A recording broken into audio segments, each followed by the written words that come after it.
Bonjour chers fidèles téléspectateurs, bonjour amis du désert à l'oasis. Voilà, nous sommes là pour un nouveau numéro, comme on aime bien vous retrouver avec un bon contenu, des bonnes émissions, des bons sujets qui vont vous aider au quotidien, avec quoi vous pouvez améliorer votre vie dans la communauté, en famille, entre vous. Voilà un peu pourquoi nous sommes là du désert à l'oasis. Aujourd'hui, nous venons avec un sujet très important, mais bien avant, comme vous le savez, nous aimons bien faire un petit rappel de ce qu'a été la précédente émission. Nous avons parlé bien sûr de l'intelligence classique de notre oasis de l'éducation. Alors, comme définition simple, nous avons dit que l'intelligence classique était cette faculté de connaître, de comprendre les choses, les phénomènes et les événements. C'est aussi la qualité de l'esprit qui comprend et qui s'adapte facilement. Si l'émission vous a intéressé, si le sujet vous intéresse, vous pouvez retrouver l'émission sur notre chaîne YouTube qui est African Enterprise. Vous retrouverez certainement l'émission et je pense et je suis très convaincue par la grâce de Dieu que vous allez tirer une très bonne part. Et aujourd'hui, nous venons encore avec un sujet qui va certainement vous plaire, un sujet très délicat et spécialement pour un sujet délicat, un sujet exceptionnel. Nous avons quelqu'un aussi d'exceptionnel aujourd'hui avec qui nous allons partager ces sujets avant de citer la personne. J'aimerais quand même parler du sujet. Il s'agit de l'intelligence artificielle. Ça vous dit quelque chose certainement. Alors aujourd'hui, pour ce sujet aussi merveilleux, nous avons une très merveilleuse personne avec qui nous allons le partager. Il s'agit bel et bien d'Adriel Boulaboula, à qui je dis bonjour et bienvenue. Bonjour Madame Noëlla. C'est un plaisir de vous recevoir sur notre plateau aujourd'hui. C'est particulier d'être finalement avec vous devant et pas vous voir à la télé mais être en face. Voilà, on est tous contents et c'est bien comme ça. Je rappelle que vous êtes ingénieur informaticien. Voilà pourquoi on a fait appel à vous pour que moi aussi, mais aussi et surtout nos téléspectateurs puissent sortir de cette émission avec un peu plus de connaissances sur l'intelligence artificielle. Comme je l'ai dit, certainement qu'ils connaissent déjà ce que c'est, mais on aimerait quand même, pour qu'on ait ce même élan, que vous puissiez quand même nous définir en quelques mots ce que c'est l'intelligence artificielle. L'intelligence artificielle, depuis quelques temps, on entend parler, puisque nous sommes dans une ère où de plus en plus on en parle dans les journaux, ainsi de suite, partout. À partir de nos téléphones, on parle d'intelligence artificielle, mais c'est aussi question de savoir finalement qu'est-ce que c'est. Alors, l'intelligence artificielle, un peu si on prend les deux mots, c'est une intelligence que l'on veut doter aux machines, aux appareils, à quelque chose qui n'est pas humain, qui est, entre guillemets, fabriqué par l'homme. Alors, c'est au fait cette capacité, ou cette pratique qui tend à faire penser les machines et à leur donner une certaine autonomie, de telle sorte qu'ils puissent prendre des décisions ou qu'ils commencent à pouvoir exécuter certaines tâches d'eux-mêmes. Alors, pour ce faire, l'intelligence artificielle est arrivée au niveau où les machines permettent de pouvoir avoir certaines capacités humaines, disons, certaines capacités de l'intelligence humaine, notamment la perception. Nous avons aussi, par exemple, la résolution des problèmes. Nous avons, à partir d'aujourd'hui, à partir des GPS, on a la possibilité, par exemple, de se retrouver dans une carte, d'être guidé par une machine, entre guillemets, si on peut le dire, de pouvoir développer une certaine créativité, de pouvoir aussi, par exemple, interagir, avoir cette interaction linguistique avec un humain, tout en n'imaginant pas que vous êtes, par exemple, en train de discuter avec une machine. Donc voilà déjà ce que je peux dire par rapport concernant l'intelligence artificielle. Ça semble être assez un peu intriguant, mais quand même ça passe. Yeah. Et il faudrait quand même qu'on se situe dans des domaines assez clairs pour savoir où est-ce que l'intelligence artificielle est déjà utilisée. Comme ça, nos téléspectateurs vont mieux comprendre de quoi est-ce que nous sommes en train de parler. Oui, je peux citer certains domaines ou certains éléments où on peut déjà voir l'intelligence artificielle pour ceux qui regardent la télévision et ceux qui essayent de savoir ce qui se fait ailleurs, et même déjà ici. On peut par exemple observer que dans Nous avons par exemple l'avènement des voitures autonomes, des voitures qui peuvent conduire seules. Bon, présentement, c'est semi-automatique. Encore chez nous, hein. En tout cas, ça c'est difficile. Mais qui sait, peut-être qu'il y a ça arrivera dans les prochains jours. Bah oui, oui. Croit. Mais elles sont semi-automatiques, c'est-à-dire qu'à un certain moment, à un certain degré, elles peuvent conduire seules. Elles peuvent franchir certains obstacles, par exemple, seules. On a des robots domestiques qui peuvent être utilisés dans les maisons. C'est vrai que peut-être en Afrique, c'est un peu moins utilisé, ce n'est peut-être pas encore autant arrivé, mais c'est qui est sûr, quelque part, à un certain moment, ça va arriver. On a par exemple des chatbots qui sont utilisés dans les entreprises pour pouvoir répondre aux clients. Il y a deux fois, pour ceux qui n'ont peut-être pas poussé leurs connaissances très loin pour savoir avec qui ils interagissent, vous aurez l'impression de discuter avec quelqu'un, mais c'est un robot, entre guillemets, qui a été programmé pour réagir, répondre, parler avec vous et vous donner des solutions. Nous avons des aspirateurs autonomes dans les maisons. Nous avons la reconnaissance vocale. On a la possibilité de reconnaître votre voix. Et ça, c'est la machine qui peut le faire elle-même. Nous avons la possibilité, par exemple, d'explorer les océans, d'explorer, par exemple, d'autres planètes. Actuellement, il y a un robot qui a été envoyé dans les airs pour explorer une planète. Je pense que ça doit être la Lune, sinon Mars. Et le robot est seul, prend des clichés, sait comment se débrouiller seul jusqu'à ce qu'à un certain moment, on devra arrêter la mission. Ça, c'est par exemple dans le domaine spatial, la détection des visages. Nous avons la détection des fraudes financières. Vous vous rendez compte, c'est presque dans tous les domaines au fait, que l'intelligence artificielle est en train d'arriver. Nous avons les montres connectées. Ça, au moins, je pense que nous les avons ici au Congo. Il y en a déjà ici chez nous. On a la possibilité de voir l'activité physique, le rythme cardiaque, l'oxygène dans le sang, et même faire des propositions pour être en bonne santé à partir d'une montre, s'il vous plaît. Vous vous rendez compte un peu. Et nous avons la composition musicale et la possibilité de composer une musique. Et vous ne pouvez pas savoir qu'il s'agit d'une machine et non pas des hommes. Et ils ont la possibilité de pouvoir imiter de voix, par exemple votre voix, avec la nouvelle technologie. On peut juste vous écouter une seule fois, prendre votre voix et puis reproduire un autre texte avec votre voix. Ce qui fait que ça peut être assez troublant et on pourrait entendre votre voix quelque part sans que ça ne soit vous. Et ça peut en effet créer beaucoup plus que ce qu'on imagine. Et je vais peut-être terminer par la création des images ainsi que des vidéos réalistes. C'est-à-dire que dernièrement, on a vu que l'on pouvait aussi demander à l'intelligence artificielle de pouvoir mettre en place par exemple une photo du pape avec par exemple vous, en train de prendre une petite boisson ensemble. Et c'est tellement réaliste. C'est très difficile de savoir que c'est monté. Et donc, voilà un peu ce que l'intelligence artificielle peut faire dans de nombreux domaines. Et c'est juste une liste non exhaustive. On a plusieurs exemples comme ça qui nous montrent dans les domaines dans lesquels sont utilisées l'intelligence artificielle. Mais tu as parlé de beaucoup de choses qui, en même temps, une maman pourrait se poser la question et dire « Je suis bien chez moi, je peux tout faire, mais pourquoi chercher une reconnaissance vocale? Pourquoi une assistance en intelligence artificielle? Pourquoi utiliser aujourd'hui l'intelligence artificielle et quels sont ses avantages ?» Bon, tout dépend de ce que l'utilisateur veut. L'intelligence artificielle n'est pas dans un seul domaine, il est dans plusieurs domaines. Alors, en fonction de différents domaines, j'ai essayé de condenser certains petits avantages que l'on peut avoir. Notamment, on peut avoir une réduction des taux d'erreur par rapport à l'humain. Alors, une machine qui fait moins d'erreurs qu'un humain. Oui. Ça, c'est grâce à l'intelligence artificielle. Oui. Déjà, par exemple, quand vous êtes en train d'utiliser votre téléphone, il y a des textes que vous êtes en train d'écrire, et des fois, déjà, rien que sur Word, disons Microsoft Word, vous écrivez, il y a Word qui vous corrige, qui vous dit que vous avez fait une faute, entre guillemets. Avec les téléphones, nous avons des correcteurs plutôt, même automatiques, qui permettent de pouvoir corriger automatiquement. Là où l'homme semble, entre guillemets, limité, la machine semble avoir, excusez de dire le terme, un degré de perfection. On vous comprend, vous êtes informaticien, donc on vous permet quand même. Donc c'est ça, la réduction du taux d'erreur, par exemple, on peut dire même dans les robots d'industrie plutôt, ils peuvent aussi envoyer, par exemple, être envoyés dans des milieux plus dangereux pour l'homme, c'est-à-dire par exemple dans les fins fonds des océans pour pouvoir découvrir certains éléments tout comme dans l'espace, comme nous venons de le dire bien avant.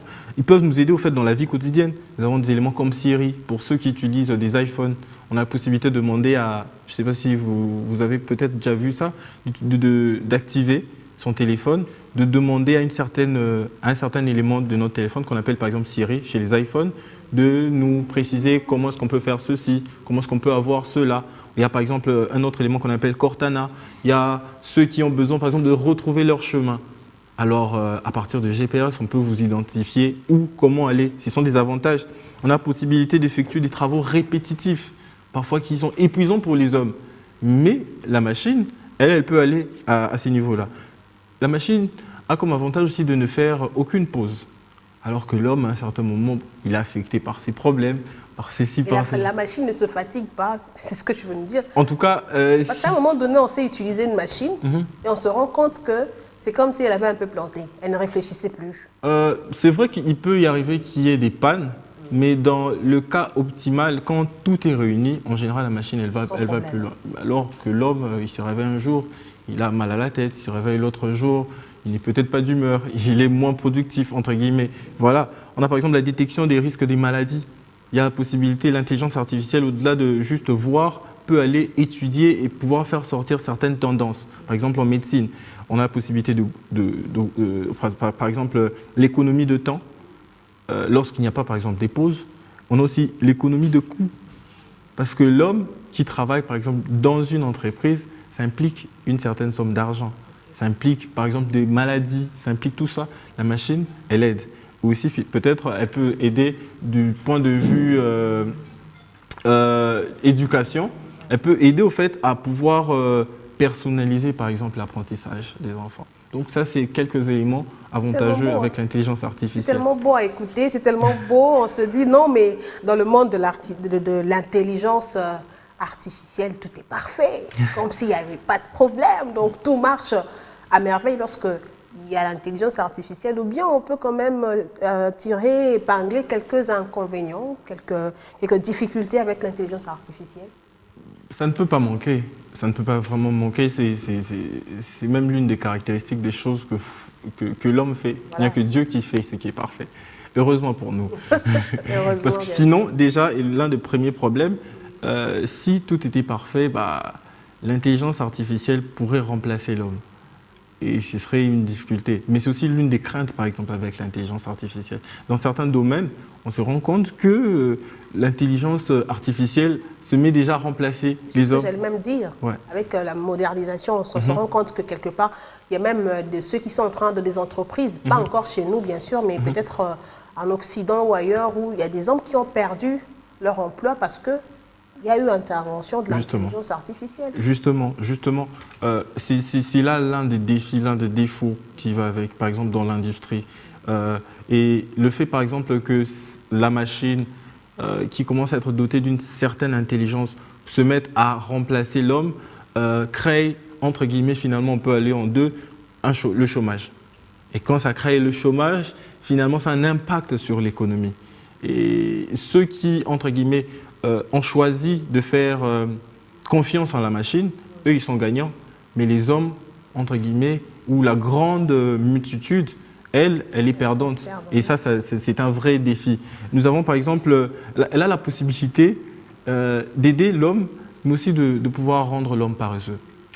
Parce que finalement, sachant que la machine peut faire ceci, cela, ainsi de suite, on commence à voir l'avènement des hommes paresseux. Des hommes qui ne veulent plus pousser leur intelligence. Et ça fait en sorte que... la machine va réfléchir à ma place, la machine va calculer, la machine va même composer peut-être des textes pour moi. Elle peut même composer la musique pour moi, entre guillemets. Voilà. Et ça fait en sorte que, nous avons parlé dernièrement avec l'évangéliste Léonard de l'intelligence classique, ça fait en sorte que l'homme entre dans une forme de paresse et il n'exerce plus son intelligence classique, où tout le QI qu'il peut avoir n'est plus mis en pratique. Et ça, c'est une perte. C'est une perte et ça peut avoir un impact sur de nombreux domaines, sur des foyers, sur la société, sur l'exemple qu'on doit donner aux enfants ou peut-être que les enfants doivent voir chez leurs parents. C'est un peu difficile. La machine aussi, d'un autre côté, ou peut-être l'intelligence artificielle, quand elle est exercée, elle peut manquer d'éthique.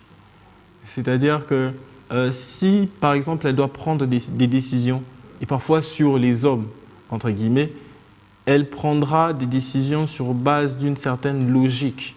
Alors que nous, humains, nous avons la possibilité de faire des choix sur certaines réalités qui vont bien au-delà. C'est là qu'il y aura sans doute une émission qui parle du quotient émotionnel, qui permet au fait de pouvoir cerner certains éléments pour prendre des décisions.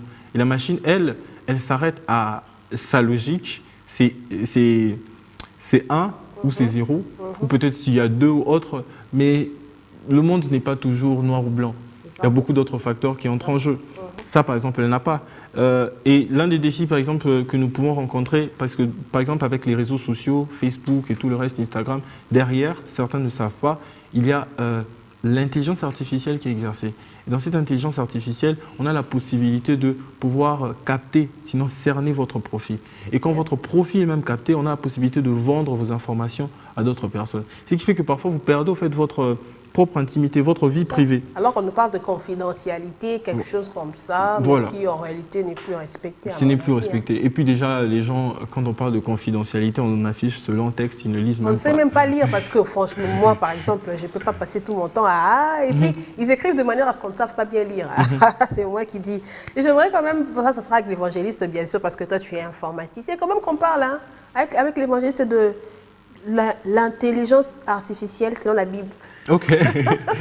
Ça sera avec l'évangéliste à qui nous faisons aussi un coucou. Bah oui. Donc voilà, on venait de parler tout à l'heure, je ne sais pas si tu as encore à ajouter. Non, mais les inconvénients, nous étions en train de parler des inconvénients de l'intelligence artificielle, mais comment faire face à ce danger? Surtout, tu as évoqué tout à l'heure les parents, les enfants, on ne sait plus trop réguler, si je dois dire ça comme ça, ce qui se passe dans les réseaux sociaux avec la modernisation. Alors comment faire face à ces dangers que présente l'intelligence artificielle?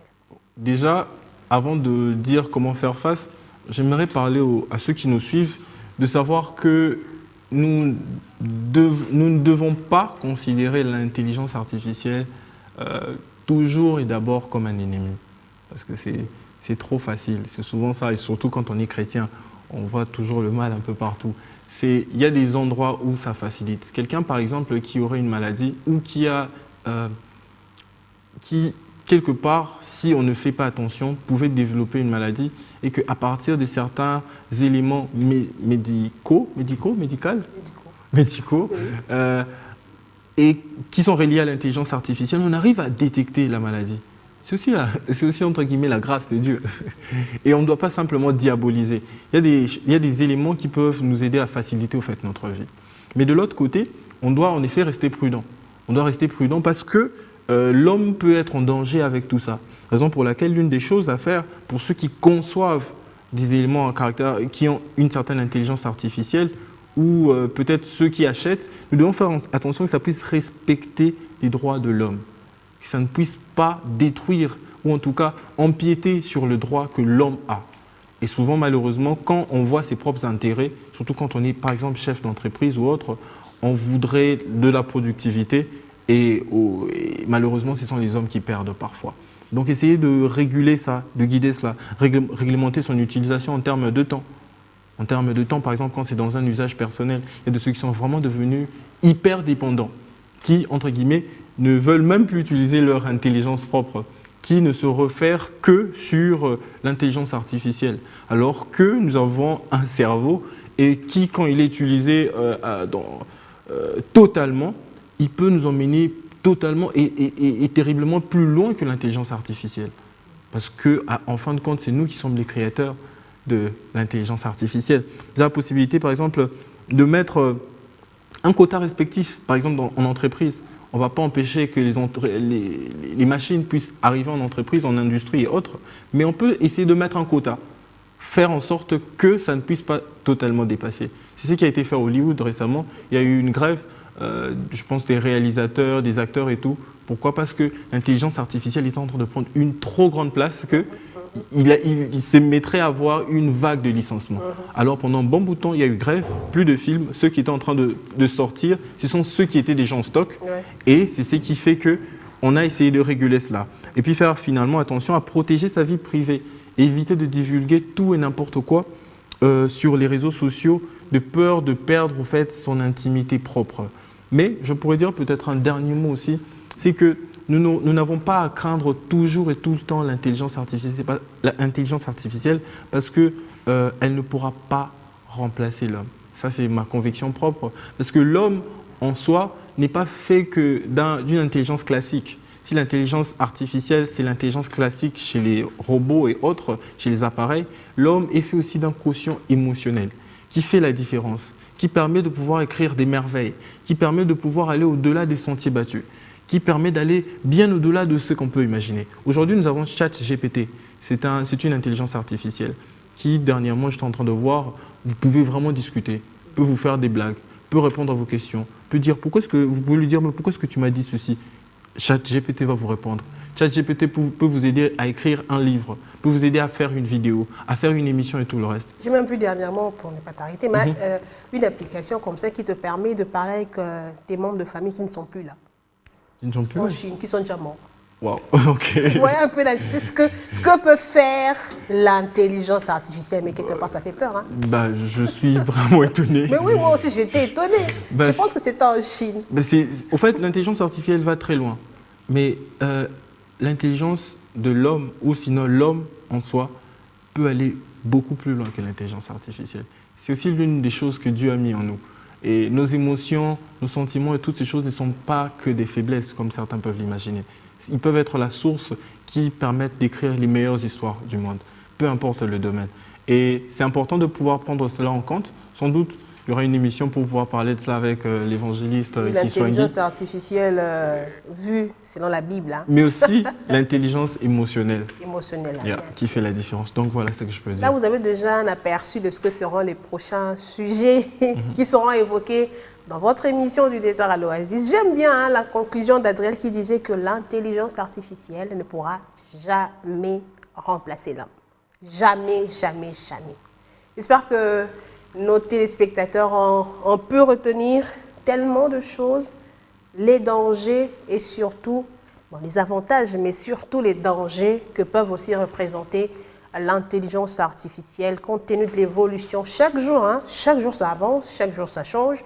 Chaque jour, ça évolue, on veut encore un peu plus ressembler à l'homme. On se rend compte qu'on commence même à créer des robots qui doivent remplacer un homme dans le foyer, une femme dans le foyer. Donc ça, c'est vraiment le top de chez top. Là, vraiment, on devra faire appel à l'évangéliste urgemment. Urgemment, parce que là, vraiment, ça commence à atteindre d'autres proportions. Voilà, merci beaucoup, Adriel, pour tout ce que tu nous as apporté aujourd'hui comme un plus dans notre connaissance. Je ne sais pas si tu as un dernier mot ou bien c'était déjà... bon pour toi.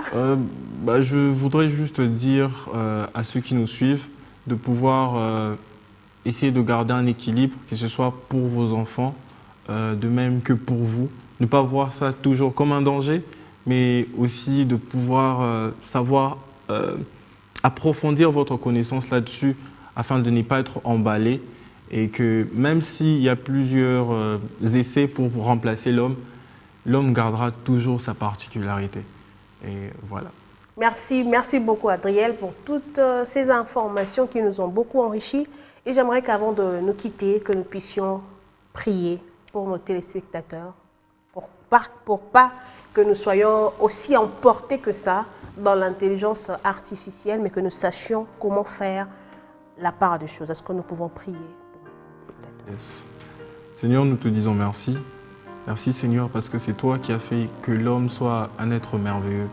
Si aujourd'hui l'intelligence artificielle existe, c'est parce que tu nous as capacités pour pouvoir arriver même à créer. Ô Dieu, nous prions que tu puisses nous aider, nous qui suivons cette émission, que nous soyons parents, que nous soyons enfants, que nous soyons dans différentes strates de la société, à pouvoir avoir une utilisation correcte. Seigneur, à pouvoir être maître de ces éléments que nous créons nous-mêmes. Père éternel, donne que ces choses ne soient pas des éléments que le diable utilise pour détruire des foyers, détruire des emplois ou autres, mais que Seigneur, cela puisse aller dans le sens de ta gloire. Si aujourd'hui nous pouvons utiliser les différentes technologies pour atteindre le monde, que l'intelligence artificielle soit à ton service et que nous sachions faire. Au nom de Jésus, je prie que tu sortes toute personne qui est dans une certaine forme de dépendance et qui n'arrive pas à s'en sortir et que nous puissions témoigner cela pour la seule gloire de ton nom. Au nom de Jésus-Christ. Amen. Amen, amen, Amen. Merci à vous, chers téléspectateurs, d'avoir été des nôtres. On se retrouve très prochainement, par la grâce de Dieu, avec un sujet encore très intéressant. Que Dieu vous bénisse. Ciao.